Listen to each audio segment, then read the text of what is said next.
Boa noite, queridos e queridas. Luiz, seu microfone estava desligado. Pois é, eu percebi agora. Eu tinha dado boa noite a todos vocês e estava lhe apresentando, chamando para participar do nosso programa. Então, fique à vontade, diga um pouquinho quem é você. Obrigado pela sua presença hoje para me ajudar aqui no nosso programa. Vamos dividir essa noite maravilhosa. Boa noite, Jaima. Gratidão pelo convite, por estar aqui nesse maravilhoso programa com pessoas incríveis. Eu sou Angélica Tostes, eu sou teóloga, pesquisadora. Sou engajada bastante no diálogo interreligioso, entre o cristianismo e o hinduísmo, sempre com essa dimensão do povo, né, do diálogo interreligioso que surge nesse chão que a gente pisa e que lida com as realidades, as opressões e as lutas. Então, é um prazer estar aqui. E hoje, no nosso programa Teologias da Libertação, hoje, temos a alegria de receber mais uma convidada especial, a Monja Coen.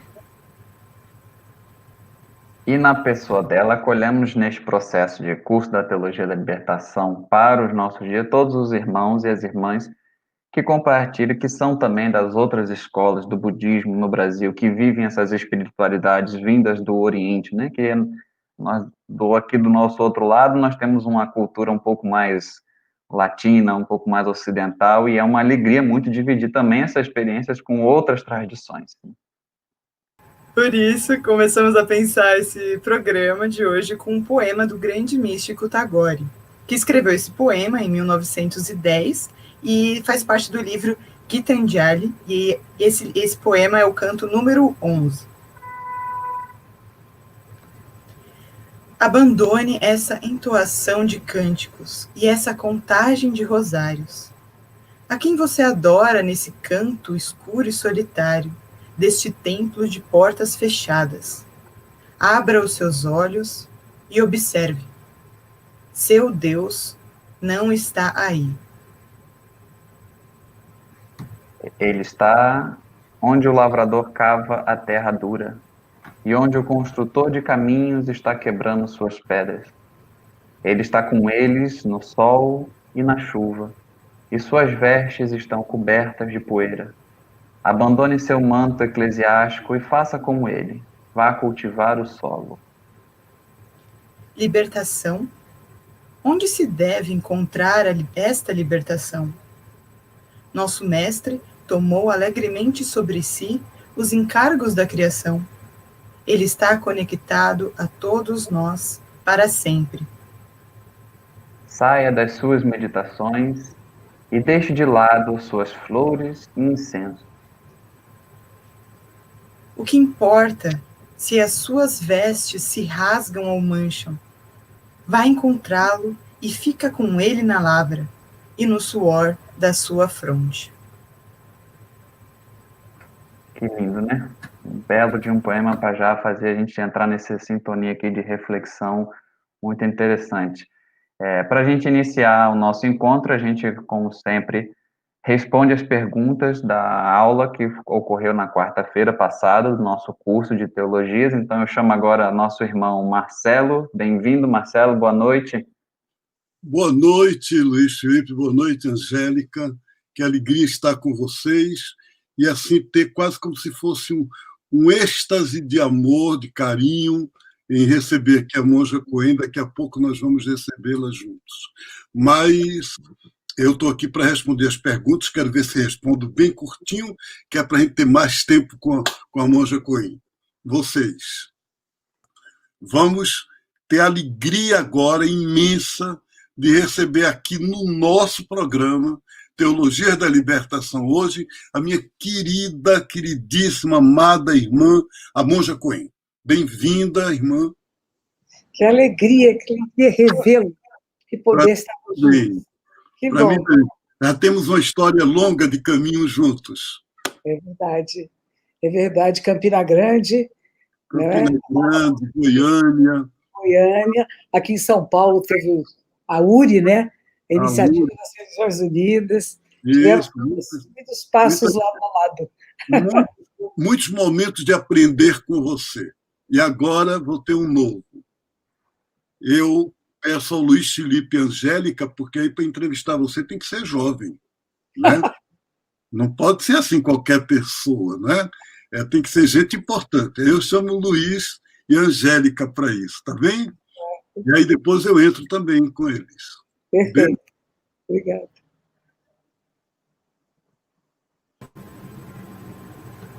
Namastê, Monja Coen. É um prazer estar aqui com você, embora, né, com essa distância virtual imposta pela pandemia, mas unidos e unidas, né, nessa grande senda que é a espiritualidade, que é o ativismo, que é a contemplação.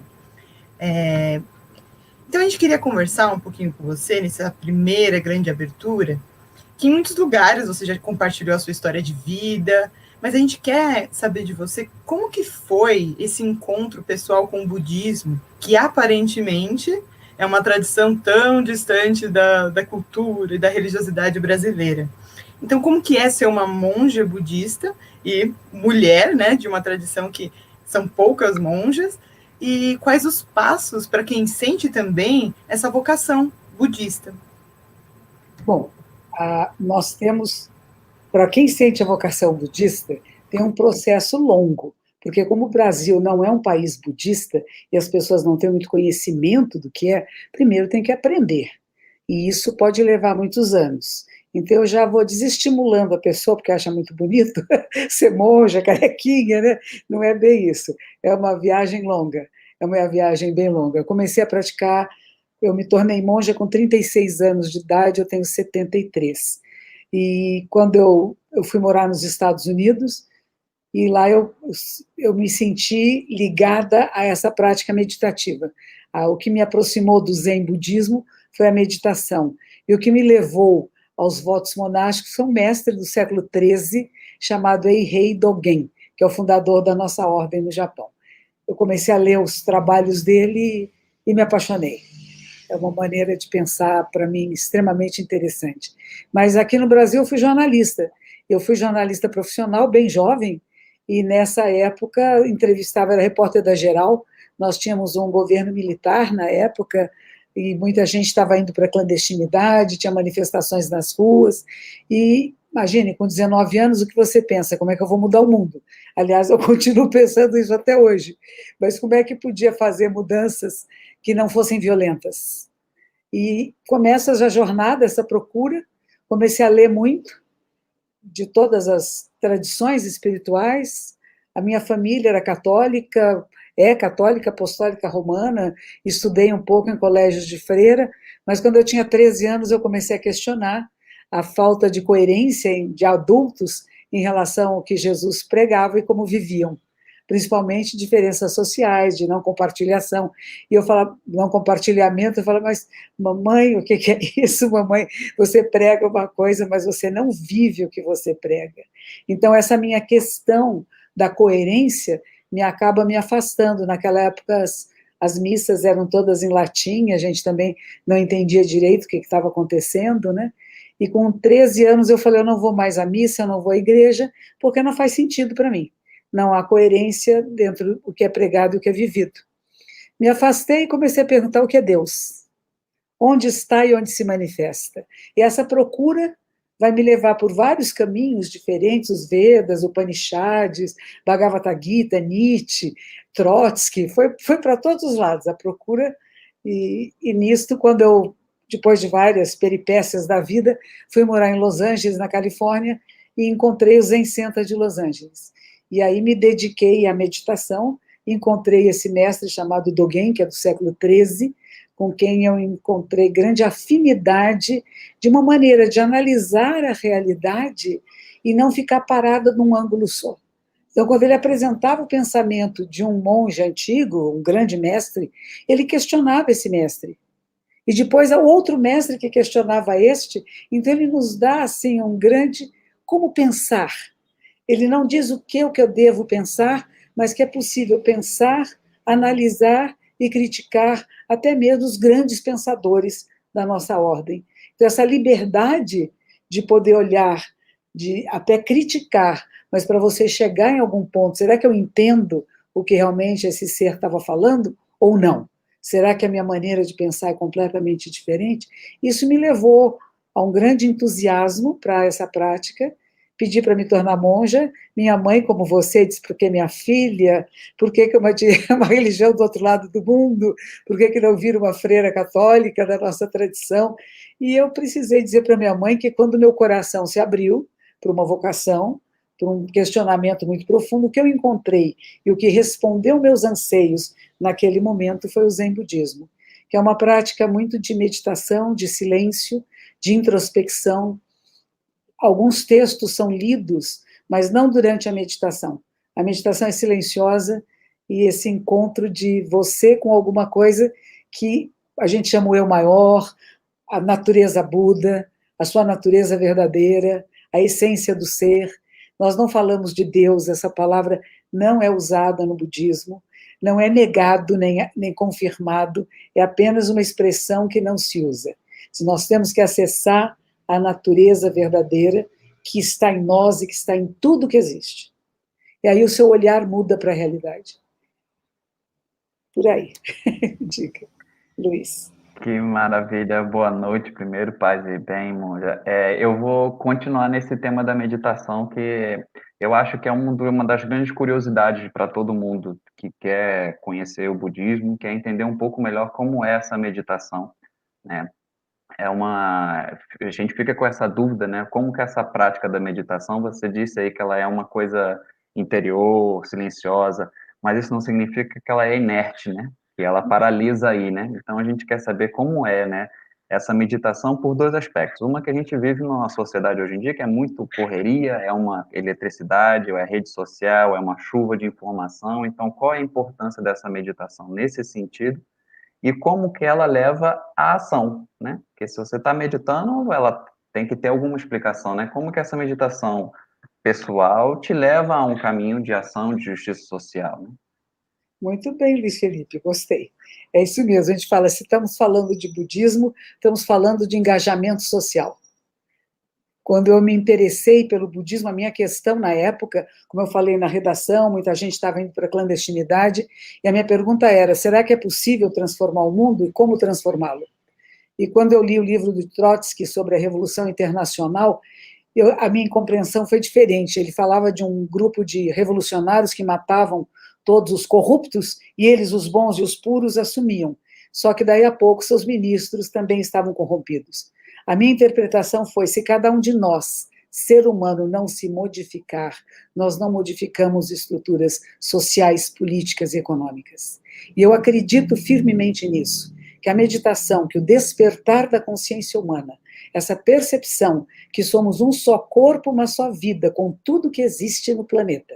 Quando nós despertar isso, ter a experiência verdadeira dessa unidade, nas suas particularidades todas, porque não somos iguais, nossas necessidades não são as mesmas, mas nós reconhecemos e nos identificamos uns com os outros, como uma única espécie humana. E ao despertar para essa percepção de que somos esse todo manifesto, surge em nós a compaixão e o cuidado amoroso com tudo que nos cerca. Então, as ações de transformação social, política, econômica, ela vem de dentro. Mas esse de dentro, ele é uma coisa que é trabalhada. Porque, às vezes, nós somos cercados por condições, vamos dizer, familiares, estruturais, e que nós não conseguimos muito sair. A gente vê que não está certo, mas fica meio preso ali, né? E a ideia é você dar esse portal da liberdade. Por isso que eu gosto tanto da libertação. Libertar os seres das amarras que, às vezes, a sociedade cria, mas nós somos a sociedade. E nós compartilhamos com as amarras. A gente se auto-amarra, né? Fica preso. E, de repente, você fala, você é livre, você é solto, você pode fazer escolhas. Embora os cientistas digam que é só 5% de livre-arbítrio, esses 5% faz a grande diferença. Então, meditar não é para passar a vida inteira sentado num canto, meditando e dizendo, estou tão bem, estou tão bem. Tem um livro maravilhoso que é de Malakirti. Malakirti era um leigo. E um dia ele está andando na estrada e ele encontra um monge, ele era discípulo de Buda. E esse monge diz para ele, para onde você está indo? Ele diz assim, para o mosteiro. E o monge diz assim, mas meu filho, o mosteiro é para o lado de lá, você está indo para o lado oposto. Ele diz assim, não, o meu mosteiro é na cidade. O meu mosteiro é com as pessoas que precisam de mim. Não é ficar no meio do mato, porque isso para mim é muito gostoso, é muito bom, e há momentos em que eu posso fazer esses meus momentos de meditação, mas eu tenho que cuidar de quem precisa. Isto para mim é o meu mosteiro, isso é a minha prática. Você gosta de ficar lá sozinho, não gosta? Ficar com o seu professor, com seus amigos, como é gostoso, não é? Mas como que você, através desse seu distanciamento da sociedade, do mundo, das pessoas que estão aflitas, pode ajudá-los? O meu caminho é de estar com os aflitos, o meu caminho é de estar com quem necessita. Então, não significa que a meditação nos coloca... Porque tem pessoas que confundem isso. Acho que a meditação é você se desligar da realidade. É o oposto. É você penetrar com profundidade na dor, no sofrimento, na alegria, no contentamento do que está acontecendo. E como que você atua para transformar? Eu aceito, acolho e transformo. Eu não só aceito e acolho e paro aí, né? Eu aceito, acolho e me coloco como elemento de transformação da sociedade, do mundo, das dores e sofrimentos. É isso que nós fazemos. Muitas pessoas param nos níveis. Eu não estou bem, eu vou meditar. Legal. Você pode meditar, você não está bem, está nervoso, está aflito, está com ansiedade. Você vai meditar, trabalha a respiração consciente, tem um equilíbrio, encontra o seu ponto de equilíbrio. E daí? E o que você faz com isso? Você faz isso para poder atuar no mundo, não para se separar do mundo. Nós estamos no mundo, só numa posição um pouco diferente. O voto monástico, o voto religioso, não tira você da realidade. Pelo contrário, insere você. E aí você deixa de ser apenas uma família de proximidade, pai, mãe, irmão e tio, para você perceber que todos são pais, mães, irmãos, tios, primas, irmãs. Somos uma única família. E o que você vai cuidar é do que é mais importante neste momento, onde você pode atuar. Por isso eu gostei muito do que você perguntou. Qual é a atuação? Qual é a ação? Porque Buda, ele era ação no mundo. Ele acolhia dentro da sua sanga, da sua comunidade, pessoas de todas as castas. Nunca fez nenhuma separação. Aqueles que eram considerados na Índia os fora das castas, os intocáveis, ele recebia na sua sanga. E era mais antigo, mais graduado, quem se praticasse melhor, quem estivesse há mais tempo e tivesse mais dedicação, e não por causa dos cargos do mundo, né? As posições mundanas, se era rei ou se era barbeiro, tanto faz. Quem chegou primeiro, quem descobriu os ensinamentos e pratica de forma adequada, é aquele que vai ser professor dos outros que estão chegando. Então, essas diferenças sociais, desde o budismo original, o budismo clássico, na Índia, há 2.600 anos atrás, ele já vem com essa característica. O raspar a cabeça, por exemplo, o cabelo era o símbolo da casta, do grupo social que você pertence. Tanto que os nobres, como ele era filho de nobres, ele usava um rabo de cavalo alto aqui. A primeira coisa que ele faz quando ele sai do castelo, ele cortou os cabelos, né? Ninguém vai me reconhecer pela minha família. Não interessa se a minha família era rica, pobre, inteligente, burra, tinha posição social ou não. Interessa que eu abandonei o mundo, os valores mundanos. E abandonando os valores mundanos, eu me coloco à procura de como cessar o sofrimento. Esse é o princípio da meditação zen budista. Maravilha, monja. Hoje eu faço parte de uma sangha, que chama Sangha Shantivanam, e nesse grupo ele é de pessoas de diversas fés e é inspirado no diálogo indo-cristão, e um irmão chamado Diogo Misael compartilha um trecho de um livro chamado Rio de Compaixão, que é escrito pelo padre Bede Griffiths, e ele cita o Mahatma Gandhi, dizendo assim: meu único objetivo na vida é o de alcançar moksha, a libertação. E caso eu acreditasse que eu poderia obtê-la retirando-me para uma caverna nos Himalaias, teria ido de uma vez. Mas acredito poder encontrar Deus em meu próximo, principalmente em meus conterrâneos sofredores. Portanto, devoto a eles a minha vida, de modo que eu possa encontrar Deus.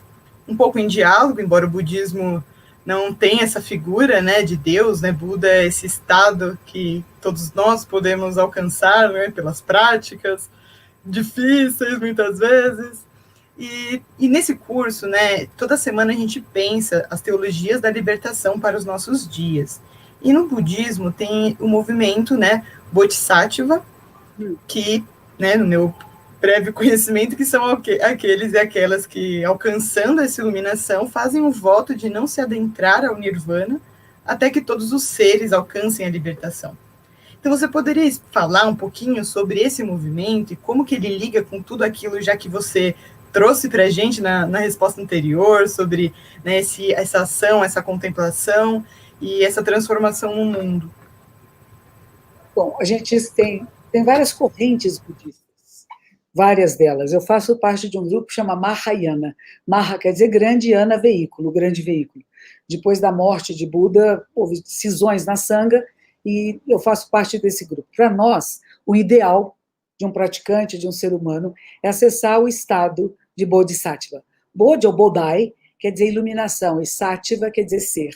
O ser iluminado que renuncia a estar num estado de plenitude, só entre seus pares, ou está só perto dos Budas, e que, pelo contrário, vai ao mundo para se misturar no mundo, para não ser separado do mundo e para encontrar meios de fazer com que todos os seres possam se elevar.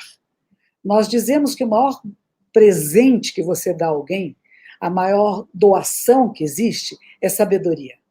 É a capacidade de despertar. Porque as pessoas que despertam vão atuar no mundo de forma diferente. O que a gente percebe muito na realidade é manipulação, né? Eu uso meios hábeis, até algoritmos atualmente, né? Para induzir pessoas a pensar e fazer aquilo que eu acho que é bom. Mas, de repente, você dá ao ser humano a liberdade de escolha e de pensar, e de refletir. Então, não é o que eu penso. O Bodhisattva tem esse voto. Nós dizemos que temos que atravessar um rio, que é nascimento, velhice, doença e morte. E como é que você atravessa esse rio com tranquilidade? Você pode se tornar uma ponte, e existem pessoas que passam pela ponte, agradecem, que bom, tinha uma ponte tão boa. Tem outros que têm raiva da ponte, xingam, cospem na ponte, mas a ponte não deixa de ser ponte. Há outros que nem sabem que tem outro lado, e para isso você precisa ter o quê? Um barqueiro. O barqueiro chega e diz assim, escute, tem uma outra margem, tem um outro jeito de estar no mundo. Você pode estar no mundo com mais alegria, contentamento, e você pode até obter aquilo que você precisa obter, material, fisicamente, porque você está liberto. Então, como é que eu faço para libertar? Então, precisa desse barqueiro, essa pessoa que diz, existe uma outra maneira de ser no mundo, que é essa maneira que a gente vai chamar de paramitas ou de perfeição, o que nos leva a atravessar de uma margem a outra, a sair desse lugar de sofrimento, de vítima ou de vitimador. E nós trabalhamos muito com a compaixão. E quando a gente fala de compaixão, Dalai Lama fala sobre isso muito bonito. Nós somos de ordens diferentes, completamente, mas ele fala uma coisa muito boa. Ele diz que nem sempre a compaixão é visceral. Você pode sentir compaixão pela vítima, mas só quando você for capaz de sentir compaixão pelo vitimador, você adentrou a verdadeira compaixão. Percebe? Se a gente vê uma pessoa maltratando uma criança, um idoso, uma planta, um bicho, uma pedra que seja, como falou há pouco o irmão Marcelo Barros, né? Seja o que for, você fica, nossa, coitadinho, né? Como que essa pessoa pode ser tão má? Ela não é humana. Ele diz, é humana sim.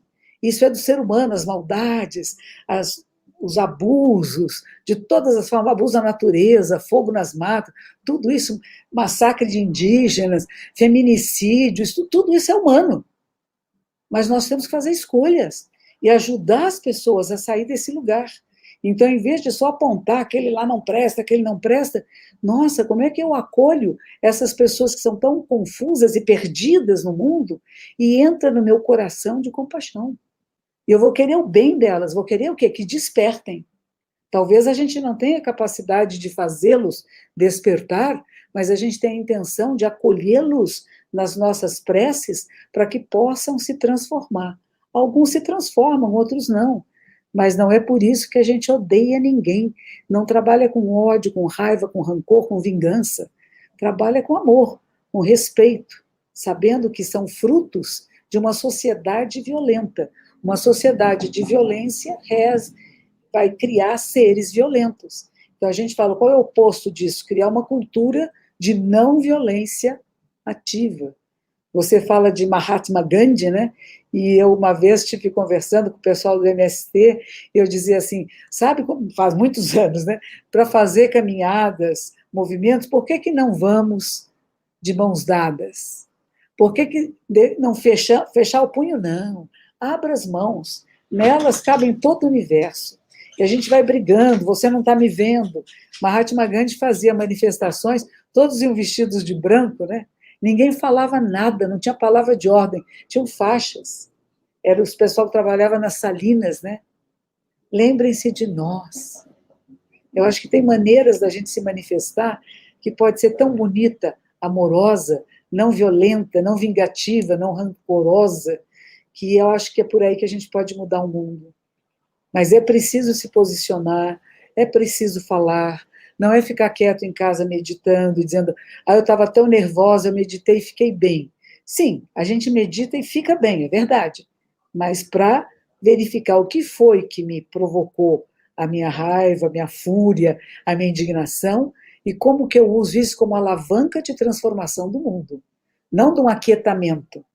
O aquietar-se é importante para oxigenar melhor o cérebro e você ter ações mais adequadas que vão realmente transformar a realidade. E não apenas aquietar-se. É um passo para a ação. Bodhisattva. Maravilha, muito obrigada. E nesse caminho de mãos dadas, né, que você trouxe para a gente essa imagem desses protestos na Índia, o diálogo interfé, ele se contrapõe um pouquinho ao diálogo interreligioso, né, no sentido do conceito, que é o diálogo das pessoas que vivem essa fé, não dos líderes ou da instituição religiosa. Como que a gente pode pensar esse diálogo interfé, né, na sua experiência de uma monja da libertação, se nos permite o título, como que você pensa esse diálogo interfé entre as pessoas, né, entre esses movimentos, como esse papel fundante para a libertação das opressões e pela justiça social? Bom, eu acho que o encontro interreligioso, e dentro de todas, tanto da espiritualidade, eu sempre digo, aqueles que despertaram, só tem um caminho, não tem dois nem três, né? Só tem um caminho de ver como é que você vai libertar todos os seres, que é o voto que a gente faz. Por que virou um religioso, ou por que tem um desenvolvimento espiritual? O Pondé, essa semana, no jornal aqui de São Paulo, na Folha, ele até comentou, tem gente que se diz espiritualizada porque vai para um spa muito caro e come comida vegetariana ou vegana muito rara e fica fazendo massagem e diz que é espiritualizada. Ele falou, não, a espiritualidade exige um questionamento existencial muito profundo e doloroso. Então, quando a gente está falando de espiritualidade, é alguém que tem uma procura por esse sagrado, e essa procura, ela não é facinha, não. É uma coisa difícil, você tem que atravessar o deserto, sim. Você tem que atravessar áreas em que parece que nada está acontecendo, e você não desiste. Então, isso é preciso ter um esforço, é preciso que você tenha resiliência, que não vai desistir dos seus propósitos, né? Então, a caminhada em direção a essa experiência do despertar, ela não é fácil. E algumas pessoas conseguem, às vezes, quando, por exemplo, morre alguém, né? De repente alguém morre e você vê a morte está aqui, ó, está para todos nós. E por que não apreciamos a vida? Por que não nos cuidamos? Quando eu vejo aquelas queimadas agora que tem aí no Pantanal, tem a Folha, o jornal lá de Minas Gerais, pôs a capa Natureza Morta. Antigamente, Natureza Morta era um quadro de frutas, né? E, de repente, está lá um jacarezinho bebê morto, assado, e o Brasil todo em chamas, né? Chamas não só da Covid, como também das queimadas, né? Então, a gente vê que a coisa está errada aqui. A maneira de se liderar o país, a governança, eles estão confusos, né? Talvez tenham informações e não sabem lidar direito com isso. Não é fácil ser líder de um país. Não é uma coisa muito fácil. Como é que você leva adiante propostas que vão beneficiar todos? Não alguns, mas são pontos de vista. Eu acho que se eu beneficiar os ricos e os poderosos, eles vão gerar emprego para os pobrezinhos. É uma maneira de pensar. Eu já penso diferente. Se eu criar condições para as pessoas mais carentes saírem dessa carência, que não é uma carência física, espiritual e mental também, porque a pessoa se acostuma na carência, acha que não merece, que é assim mesmo, eu nasci pobre, morro pobre, e a gente diz, não, você tem direito à vida, você tem direito à saúde pública, você tem direito ao respeito, não é? As pessoas não sabem disso, alguns não sabem. Por isso é importante fazer essa ponte, né? Levar para as pessoas a dignidade do ser humano em qualquer instância, a gente reafirmar isto, né? Tem sido muito complicado ultimamente, né? A gente tem certas coisas que doem muito dentro de nós, né? Por isso que isso, a santidade da Dalai Lama diz assim, nem sempre a compaixão é visceral, porque você vê uma pessoa pondo fogo numa aldeia indígena, matando os líderes indígenas, você vai dizer, eu sinto tanta piedade e compaixão por esse assassino? É muito difícil. Mas quando nós chegarmos lá e dizer, nossa, este é uma vítima da violência. Ele nasceu um bebezinho, como todos nós. E o que foi que o mundo fez? O que foi que relacionamentos, que escolhas ele teve, por onde passou, que se tornou esse ser tão perverso? Será que não é também uma manifestação do sagrado? E como que eu compreendo? Porque há pessoas que nós vemos como modelos, não é?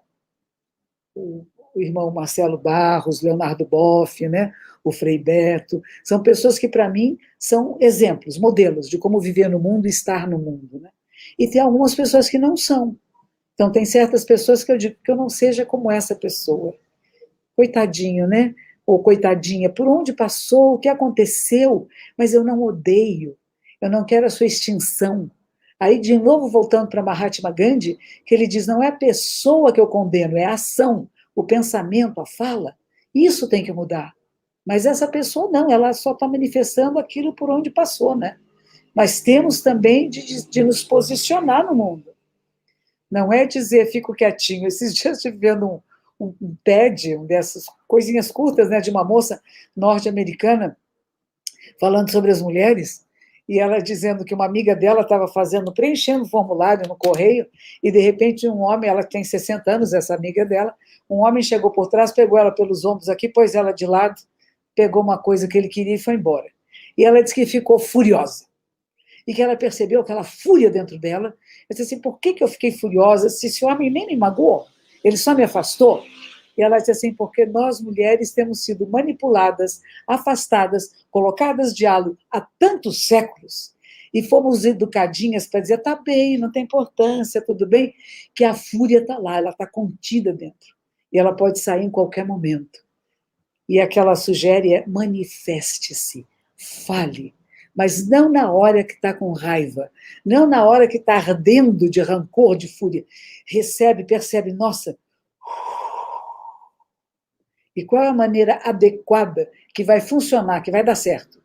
Não porque eu fiquei brava. A braveza e a fúria é, como eu falei, a alavanca de transformação, que eu vou pensar meios hábeis para que haja mudanças.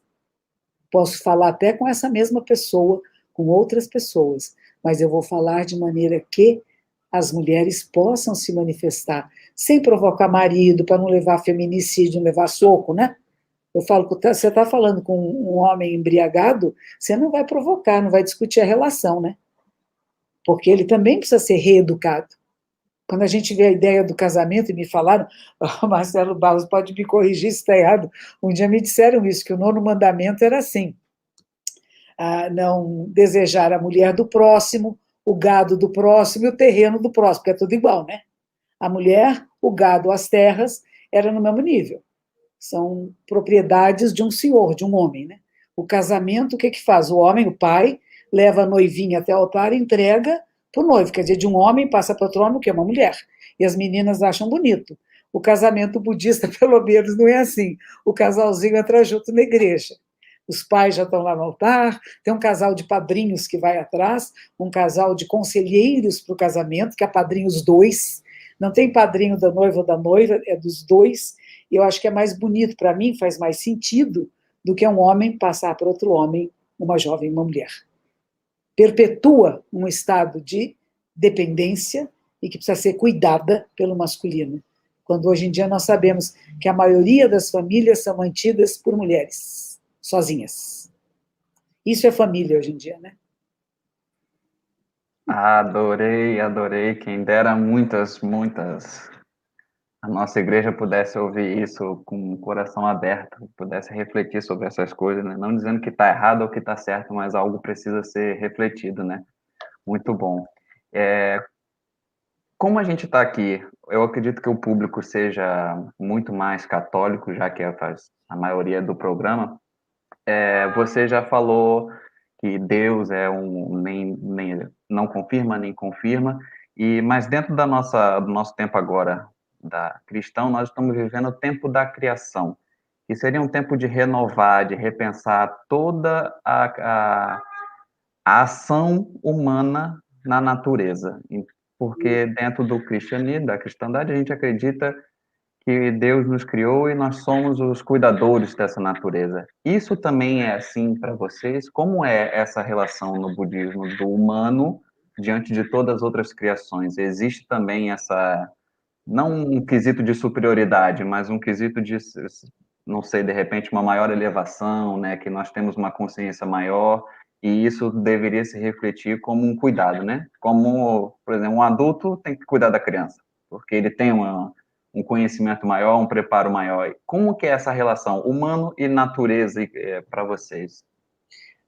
Nós dissemos que nós somos a vida da Terra. Ela não é só a nossa casa comum, é o nosso corpo, é a nossa vida. E se nós não cuidarmos, nós não sobrevivemos. Não é maior nem pior, é diferente. O ser humano tem características diferentes da sua espécie, que são únicas. Cada espécie tem as suas características. E dizer que uma é melhor que a outra, superior para a outra, para nós não existe, né? Nós não falamos que somos criados à imagem e semelhança de Deus, como é feito no cristianismo, né? E, porque, como eu falei, não temos a ideia de um criador separado da criatura. Nós dizemos que tudo que existe é essa natureza desperta, se manifestando, que não há nada fixo nem nada permanente, tudo está em constante transformação, nada tem uma autoidentidade substancial, independente e separada. Então, nós vamos falar da interdependência, é uma trama de causas, condições e efeito que fazem com que alguma coisa se manifeste. Quando as causas e condições mudam, isso se transforma. Então, o tempo todo nós estamos falando de transformação e movimento. Uma vez perguntaram a Buda, isso há 2.600 anos atrás, então qual é a causa primeira? E ele silenciou. No outro momento insistiram muito, e ele disse, a mente humana é muito pequena para compreender alguma coisa que é muito maior do que a mente humana. Mas ele não entrava muito nesses questionamentos ontológicos. As questões dele eram, o que está te incomodando agora e como que eu posso minimizar o seu desconforto? Que a gente vai falar, ele diz, quando ele tem a sua experiência mística, ele vai dizer que tem 4 verdades nobres, né? Essa primeira, que dukkha, que a insatisfação existe. Não é sofrimento exatamente, é insatisfação. Estou longe de quem eu gosto, perto de quem eu não gosto, não estou fazendo o que eu gostaria de fazer. Nascimento, velhice, doença, morte podem ser causas de insatisfações. Então, insatisfação existe, tem causas, mas existe um estado chamado de nirvana, de paz e tranquilidade. O que as pessoas confundem é achar que essa paz e tranquilidade é ausência de ação e é retirar-se do mundo. Não é bem isso. É retirar-se da maneira comum de lidar com as dificuldades do mundo. Então, se alguém mata uma pessoa querida nossa, a gente sofre, a gente chora, a gente fica triste, a gente faz os rituais de despedida, mas não para aí. E aí vai dizer o que causou isto e como fazer para que isso não se repita. Então, é sempre um processo. Então, para nós não tem essa ideia, a natureza somos nós. Por isso que eu digo, quando a gente vê um jacarezinho lá morto assado, nossa, dói como se fosse um filho seu, um amigo íntimo seu. Eu nunca vi o jacaré, eu não tive contato com jacaré na vida, e de repente eu vejo um jacarinho morto, um jacarezinho morto com a boquinha aberta assim, que foi torrado, aquilo dói, porque somos nós. É a nossa vida interdepende de todas as outras vidas. Qual é o nosso papel? Por isso que eu digo, primeiro o ser humano tem que despertar. A palavra Buda quer dizer isso, aquele que despertou. É depois da Renascença, quando o budismo vai chegar na Europa, principalmente na Alemanha, que eles vão começar a falar que esse despertar quer dizer iluminar. A iluminação é uma palavra que foi criada mais na Europa, porque na Índia, na verdade, o Buda quer dizer aquele que despertou, como se a gente estivesse vivendo assim, meio dormindo para cá e para lá, e de repente acontece uma coisa, você se liga, né? Fica ligado. Na gíria se fala isso, né? Se liga, meu. Tá na sua, meu. Fica frio, meu. Isso é o estado do despertar. Seja qual for a circunstância, você sente, mas você trabalha para modificar as causas que levaram a circunstância perversa, desagradável, sofrida, né? Então, coisas assim. Mas nós somos a natureza e cuidamos. Eu gosto muito, tinha um monge, o filho dele se chamava Isami Tiba. Tiba era um psiquiatra, ele escreveu um livro que chamava Quem Ama, Cuida. E eu cheguei à conclusão que quem cuida, ama. Se você começa a cuidar de uma plantinha, você nem gostava da plantinha, você nunca teve plantinha na sua vida, alguém vai lá te dar um vaso. Você fala, ai, problema, tem que cuidar de uma planta, não sei cuidar da planta. Aí você começa a pôr aguinha, conversa com ela começa a rir, dá uma florzinha, aí você começa a gostar dela. Então, quando nós começamos a cuidar, nós começamos a poder amar melhor. Não é só porque você ama, você cuida. Às vezes você nem amava, às vezes você nem sabia o que era amar. Mas quando você começa a cuidar e começa a ter um retornozinho assim gostoso, você fala, nossa, o que o Marcelo Barros falou no começo, tão bonito, né? Você está andando assim no meio de um lugar, de repente tem uma florzinha, e alguém para e fala, é um êxtase místico praticamente, não tem nem muito o que falar, né? E alguém passa e diz, o que você está vendo? Olha, e a pessoa, já vi, tchau. Cada um de nós tem momentos na vida que esse despertar acontece. Tem pequenos despertares e tem grandes despertares, né? O grande despertar é perceber que a nossa condição humana, com a capacidade da inteligência, com a capacidade da nossa caixa craniana e tudo que está aqui dentro, nos permite responder ao mundo de outra maneira. Não é só um instinto, né? Ontem falei com o neurocientista que ele mostrava um cérebro assim, e ele disse que essa parte aqui de cima, não do osso, né, lá dentro, que é todo cheio de ruguinha assim, é isso que faz a gente sentir e fazer escolhas. E eles descobriram que quando estamos em meditação realmente meditando, não só pensando, mas meditando, o cérebro todo fica aceso, passando em ressonância magnética, né? Mas só tem dois pedacinhos aqui, assim, ó, que ficam escuros. E esses pedacinhos são aqueles que fazem a diferenciação entre o meu corpo e o meu exterior. E na meditação profunda isso desaparece. É o que a gente vai falar de samadhi no yoga. É o estado de não diferenciação. Você é o todo e todo é você. Você é a natureza. Não tem o ser humano e a natureza. O ser humano é a natureza. Mais próximo do que os povos indígenas dizem, né? A árvore é o povo de pé. Está tudo falando comigo. Tudo, cada folha, cada semente, o sol, a lua, a chuva, tudo está se comunicando comigo. E eu sei me comunicar. Outra coisa que o Marcelo Barros falou importante, os sinais. A gente fala, sabedoria é quem sabe ler os sinais do caminho. Os sinais do caminho não é bem o sinal de trânsito, né? São sinais que o caminho nos dá. Se você acordou, se você despertou, você percebe os sinais. E aí você age de forma adequada. Quem não percebe o sinal acaba fazendo coisas que podem não ser a melhor solução para aquela questão no momento. Então, a nossa função principal como seres humanos, o nosso direito e dever de nascença é acorda, desperta, e daí surge. Mas claro que a gente precisa ter professores, orientadores, porque nós também somos tolinhos. A nossa mente pode nos enganar. Para que ela não seja enganada, a gente tem orientadores. Será que eu estou saindo fora do caminho? Porque tem gente que fica se achando, tem poderes. Ninguém quer poder nenhum. Poder do cabelo crescer sozinho, o coração que bate, o olho que vê. Isso é poder. Não tem um poder maior do que isso para nós humanos. Correr atrás de ter poderes são armadilhas do caminho. E tem pessoas que ficam presas nela. Então, a orientação dos professores, daqueles que já trilharam essa senda, é dizer, vai. Mas você não pode dizer, vá por aqui ou por ali. Você vai dizer, olha, ali tem um abismo e ali tem uma lua cheia maravilhosa, que nós estamos na lua cheia. E lua cheia para nós, sabe o que a gente faz? Arrependimento. Tanto na lua cheia como na lua nova, de 15 em 15 dias, tem uma reflexão profunda sobre como que você está vivendo a sua vida.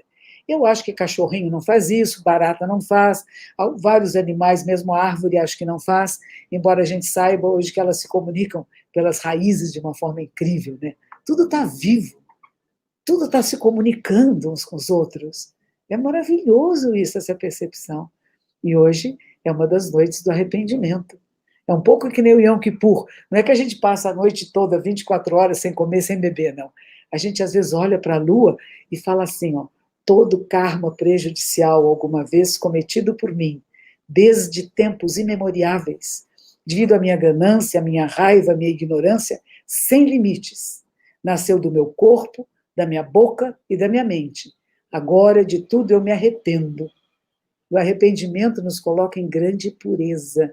É um pouco meia-culpa, né? Eu fiz, sou responsável, tinha 3 veneninhos que me pegaram, fui envenenada, a palavra vírus quer dizer veneno mesmo, então fiquei envenenada, estando envenenado, eu fui acometida pela ganância, o pessoal que fica roubando, né? Pela raiva, também faz coisas horríveis pela raiva, e ignorância. Quer dizer, a ignorância é a falta do contato com a verdade, com a essência. Não é de falta de escolaridade, né? Ignorância de não se lembrar da verdade, porque nós somos a manifestação da verdade. E às vezes a gente esquece e vai vivendo de uma forma muito tola. Eu acho que os ensinamentos e a tradição zen budista, ela tem essa proposta de dizer para as pessoas, lembre-se quem você é, lembre-se que você é um ser humano, que você tem uma condição diferente, sim, das outras espécies. E como é que você está cuidando da sua espécie, daqueles que são mais próximos de você e que você reconhece melhor. E sabe que não vivemos sem todas as outras espécies. Por isso que o Boff fala tanto, aquecimento global, gente. O que vocês estão fazendo? Olha a seca que está aí. E uma coisa que eu pergunto é, se nós podemos ter naves espaciais, plataformas espaciais, que custam fortunas, por que nós não temos açudes feitos nas áreas onde todos os anos tem fogos, nas matas? Por que não temos aquedutos feitos? Por que nós não investimos em preservação da natureza, preservação dos povos indígenas, preservação da vida humana? Por que ainda discriminamos? Por que ainda separamos? Porque numa população onde mais da metade da população é descendentes de povos africanos, tem tão poucos descendentes de africanos em posições de liderança nesse país. Ou seja, nós temos discriminação estrutural. Luther King, ele dizia uma coisa interessante, né? Ele falou para o povo na época que ele estava lá, ele disse assim, eu vou conseguir que vocês possam entrar nas lanchonetes, mas acho que eu não vou conseguir que vocês tenham dinheiro para comer na lanchonete. E nós ainda vivemos isso. Então, ainda temos muito o que fazer. Eu espero que chegue um dia que a gente não precise mais falar em discriminação e abuso, porque todos vão ter despertado. O ser humano vai ter despertado. Vão ter crimes, vão ter erros, claro que vai ter, mas vai ser mínimo. Agora tem muito, né? Isso tem que ser minimizado. É por aí que a gente caminha. Somos a natureza. Que maravilha, que coisa linda, né? E acho que é uma coisa, de fato, interfé, como dizia Angélica, porque praticamente em todas as culturas. Por exemplo, eu vi aí vocês conversando sobre essa história Deus não Deus. Na tradição bíblica, a primeira palavra de Deus é não pronuncie o nome Santo de Deus. Olha só. E aquilo que a gente antigamente chamavam de teologia apofática, quer dizer, a teologia negativa. Negativo quer dizer, eu sei o que não é, eu não sei o que é. Muito bom. Mas, infelizmente, o dogmatismo religioso encheu de fórmulas. E aí as pessoas se contentam com as fórmulas. E, para mim, eu só posso pensar em Deus quando eu vejo você. É sempre o outro, a outra, que é sinal disso. A Monja Coen nos falou dessa coisa maravilhosa, né, do amar, ou do trazer amor e compaixão, a compaixão para a vítima, mas também para o outro. Imediatamente eu encontrei esse livro aqui na minha estante. Iles, essa moça que vocês estão vendo aqui, é uma judia de 28 anos de idade que foi presa pelos nazistas e colocada no campo de concentração. E vocês estão vendo aqui que é o diário dela no campo de concentração. Essa menina de 28 anos de idade, eu vou ler aqui um pedaço para vocês na página 30. Ela é judia. Eles podem tirar tudo de nós, menos a nossa humanidade. Eles podem me obrigar a muitas coisas, mas não podem me obrigar a odiar. Olha. Porque eu me nego a isso. Se verdadeiramente eu começar a odiar, eu vou ferir a minha alma. E ela viveu isto permanentemente. Claro que você imagina como lidar num campo de concentração com aqueles monstros, entre aspas, né? Como se apresentavam aquelas pessoas, e, entretanto, ela manter esse cabedal, essa força de humanidade. Mas, Monja Coen, há umas 3 semanas atrás, nós recebemos aqui o pastor Henrique Vieira, que é um rapaz de 32 anos, batista, e ele nos falou aquela semana foi sobre Jesus, e aí ele disse, eu não acredito que Jesus me mandou amar o inimigo no ponto de vista de sentir sentimento de bem-querer, no sentido, como você dizia, visceral, né? Agora, o que ele mandou é que eu seja tocado pelo bem e não me deixe habitar pelo ódio. E aí eu estou repetindo isso para dizer, é universal, todos os caminhos vão nessa direção. Agora, no Brasil, nós estamos vivendo uma polaridade monstruosa, porque nós sempre atuamos com gente que se dizia, entre aspas, né, de direita e de esquerda, gente que era pela democracia e gente que é contra, ou pelo menos que opta por... Né, tem gente que vai para a rua para pedir que volte à ditadura militar. E, de certa maneira, isso não é novo. Agora, o que de uns anos para cá piorou é essa espécie de onda de intolerância, né, que a gente sabe que não é o pessoal nosso que produz, não. Ela é provocada, ela é uma indústria, está aí as fake news, tudo isso da extrema-direita. A guerra de informação é mantida pelo Império Norte-Americano, destruindo a Venezuela, que tá, é uma guerra, é arma. Antigamente se mandava soldado armado, hoje se faz isso pela internet. O veneno, o vírus é o igual, o pior.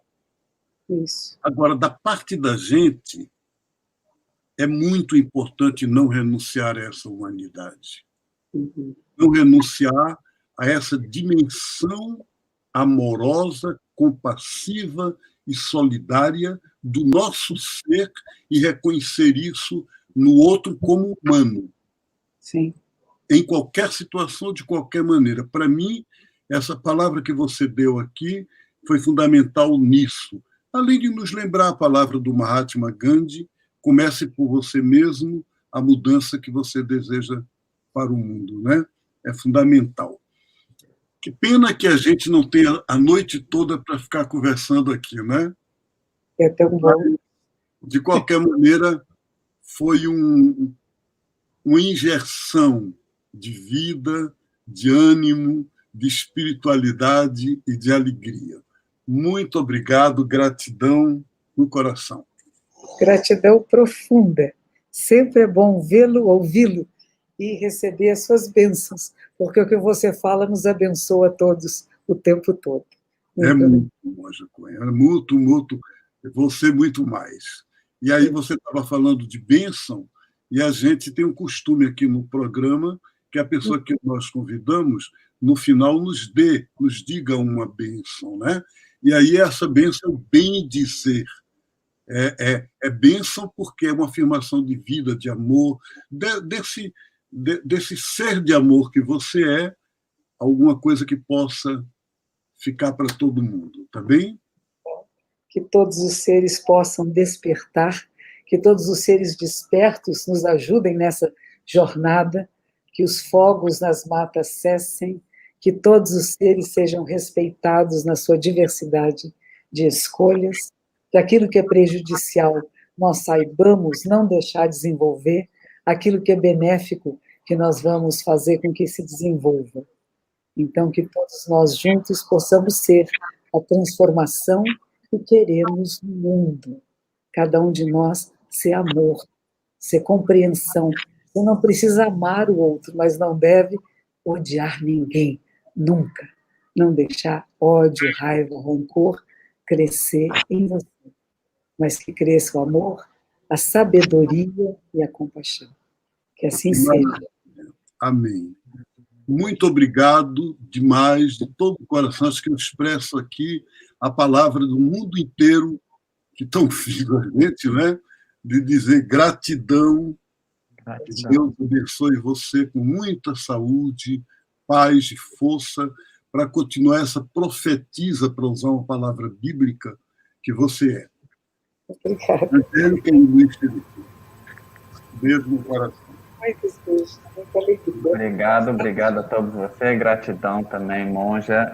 Eu acho que a gente pode perceber aqui que várias linhas no final se conectam, né? Convergem para a mesma unidade de amor, de respeito, somos natureza, tudo está interligado. Então, gratidão a vocês, a você, Monja, uma boa noite a todos, paz e bem. Angélica?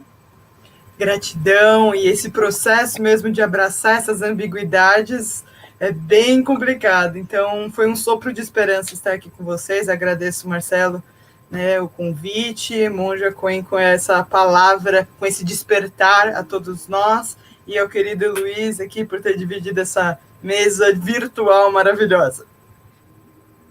Prazer estar com vocês. Obrigada.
céu mostra um jeito perfeito afinal, que seja a vacina do amor contra o vírus do mal. Todas as coisas são mistério, todas as coisas são mistério.